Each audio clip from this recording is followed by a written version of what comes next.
petit fabricant de systèmes de sonorisation pour des gros concerts ou pour des installations fixes. On est sur un segment premium, c'est-à-dire plutôt le haut de gamme du secteur. On est à peu près depuis 5 ans à une croissance à 2 chiffres allant entre 20% et un peu plus de 30% tous les ans. Ce qui fait que tous les 3 ans on double de volume. Donc ce qu'on voulait, c'est garder un entrepôt de cette dimension avec l'effectif en place, être en mesure de faire passer dans le tuyau par exemple 50% de volume de plus que ce qu'on était capable de faire à l'époque en 2015. On voulait aussi, parce que le temps de distribution comptait tout autant que le temps de préparation dans les gains potentiels, et on voulait passer de 1h30, 2h, ce qui était une moyenne mesurée grossièrement, à quelque chose de fin et mesuré régulièrement, qui est 30 minutes. Après, derrière, ce qu'on a aussi, dès le début, identifié, c'est qu'on avait beaucoup de saisies manuelles. Notre ambition, c'était de les diviser par 2. Et puis enfin, on avait aussi pas mal d'arrêts stop and go, de responsabilité supply au regard des besoins de la production. Donc évidemment, des pertes opérationnelles importantes sur le site de production, mais sur le site de préparation aussi on va dire un stress important côté opérateur qui génère une non-qualité tout aussi importante.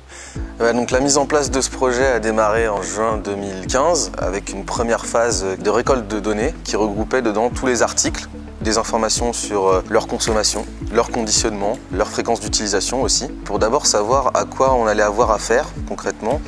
Donc à partir de là, on allait avoir besoin de redimensionner notre magasin pour avoir le plus près de nous les composants qui sont les plus actifs et le plus loin de nous les composants qui sont les moins actifs. La deuxième donnée qu'on a vraiment essayé d'optimiser, c'est sur la typologie des composants. L'organisation qu'on avait, c'était une palette, un composant. Donc évidemment, quand on stockait des composants de petite taille, on perdait beaucoup d'espace et puis on se retrouvait à stocker énormément d'air. L'idée de ces meubles de stockage dynamique, c'est de pouvoir concentrer un grand nombre de composants au même endroit. Donc voilà, c'est des rails à galets très simples. Et le principe, c'est que je vais pouvoir aller prélever mon composant, la première boîte dont j'ai besoin, et je vais directement avoir la deuxième boîte qui est arrivée en stock à disposition derrière pour ma prochaine préparation. Étant donné que l'opérateur qui lui est en réception, qui va recevoir le composant et le ranger, va le ranger par l'arrière du meuble, et celui qui va le préparer va venir le chercher par l'avant du meuble, comme ici, en bas de la pente. On a imaginé des solutions pour les pièces de moyenne taille de stockage sur palette, et on a imaginé pour les grandes pièces qui occupent beaucoup d'espace, mais pour un temps très court, un système de mutualisation de l'espace de stockage. Alors ce tableau, c'est un tableau de mutualisation de l'espace de stockage. On a un tableau qui est dédié à une allée. Tous ces emplacements disponibles, ils sont matérialisés sous la forme de petits jetons comme ça, avec l'emplacement dédié. Quand on va avoir un composant à réceptionner, on va le faire rentrer par ce côté-là. Je vais la faire venir dans mon tableau. Et de la même manière, quand je vais aller prélever un composant parce que j'en ai besoin pour faire une préparation, je vais le sortir par ce côté-là. Voilà, donc là en fait c'est une matérialisation très simple de ce que c'est que le FIFO réalisé sur des composants. Donc l'idée c'est qu'on a toujours un espace de stockage dédié et un emplacement fixe attribué à la pièce, sauf qu'on est capable de le mutualiser avec d'autres pièces, ce qui nous permet de ne pas occuper trop d'espace. Ensuite on s'est rendu compte d'autre chose, c'est que toutes les semaines, nous on préparait toutes les préparations d'un coup et on envoyait tout d'un coup en fonction de notre capacité à la production. On a un peu révolutionné ça en se disant qu'on allait découper par tranche notre façon de travailler et donc on a séparé nos ordres de fabrication de manière beaucoup plus précise en les découpant en opérations. Le séquenceur, c'est un meuble qui nous permet d'illustrer l'activité pour les différents opérateurs qui vont travailler sur ce site. C'est très simple, l'utilisation, c'est qu'on va venir glisser des préparations dans les différents interstices qui correspondent aux heures auxquelles ces tâches doivent être réalisées par les opérateurs. Il faut définir un temps moyen pour chaque tâche. Il faut également définir des niveaux de priorité entre les tâches.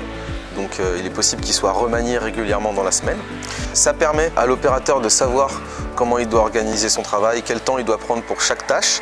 Ça lui permet aussi d'anticiper quand il n'a plus de travail à faire en venant chercher sa prochaine tâche directement. Et puis ça permet pour le responsable du magasin de lui savoir en temps réel quelle est l'avance et quel est le retard par rapport aux différentes tâches qui sont à accomplir.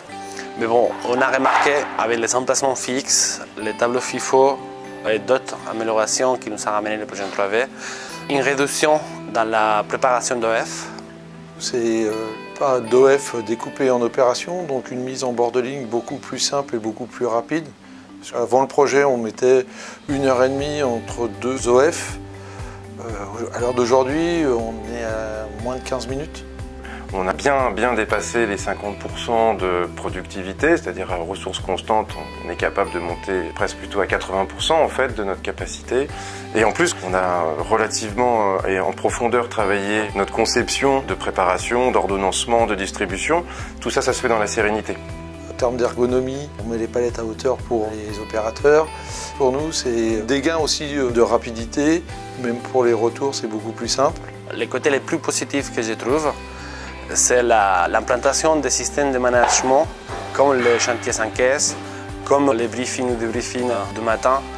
Alors, ce qu'a amené Kubix, c'est du bon sens. C'est-à-dire qu'on avait une façon de fonctionner où effectivement on était capacitaire, mais pour doubler cette capacité, là on allait dans un mur. Tout le monde s'est rendu compte qu'on pouvait réfléchir différemment et trouver des solutions à des problèmes. Il faut jamais se reposer en fait sur des principes et remettre en question sans arrêt ces principes.